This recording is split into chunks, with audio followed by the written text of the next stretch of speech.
আমার বন্ধু মহাজাদু জানে, জাদু জানে।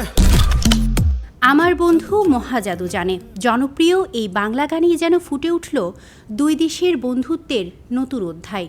মন্ত্র ছড়া করে জাদু দুই নয়নের বানে। 2 দিনের রাষ্ট্রীয় সফরে মালয়েশিয়া সফর করেছেন বাংলাদেশের প্রধানমন্ত্রী তারেক রহমান। আর সেই সফরের বিশেষ মুহূর্তগুলো নিয়ে একটি হৃদয় ছোঁয়া ভিডিও প্রকাশ করেছে মালয়েশিয়ার প্রধানমন্ত্রীর দপ্তর।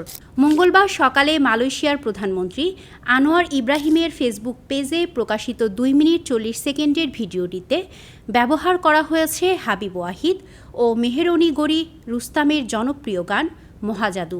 পুরো ভিডিও জুড়ে শোনা যায় আমার বন্ধু মহাজাদু জানে। আমার বন্ধু মহাজাদু জানে, জাদু জানে।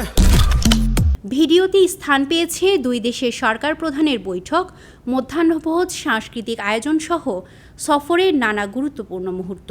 প্রকাশের মাত্র 3 ঘন্টার মধ্যেই ভিডিওটি 9 লাখেরও বেশি বার দেখা হয়, যা সামাজিক যোগাযোগ মাধ্যমে ব্যাপক আলোচনার জন্ম দিয়েছে। ভিডিওর এক পর্যায়ে রোহিঙ্গা সংকট নিয়ে কথা বলতে শোনা যায় আনোয়ার ইব্রাহিমকে। Common effort to try and work in influence to resolve the predicament of refugees Rohingya. উল্লেখ্য, ত্রয়োদশ জাতীয় সংসদ নির্বাচনে ব্যাপক সংখ্যাগরিষ্ঠতা পেয়ে সরকার গঠনের 4 মাস পর এটি ছিল প্রধানমন্ত্রী তারেক রহমানের প্রথম রাষ্ট্রীয় সফর।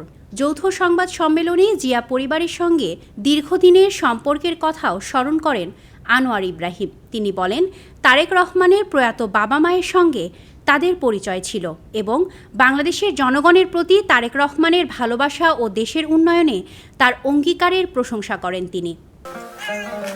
বাংলাদেশ মালয়েশিয়া সম্পর্কের উষ্ণতা, কূটনৈতিক বার্তা আর মহাজাদুর সুর সব মিলিয়ে ভিডিওটি এখন দুই দেশের মানুষের আগ্রহের কেন্দ্রবিন্দু। আমার বন্ধু মহাজাদু জানে, জাদু জানে, জাদু জানে। অনলাইন ডেস্ক, দৈনিক করতোয়া। আমার বন্ধু মহাজাদু জানে।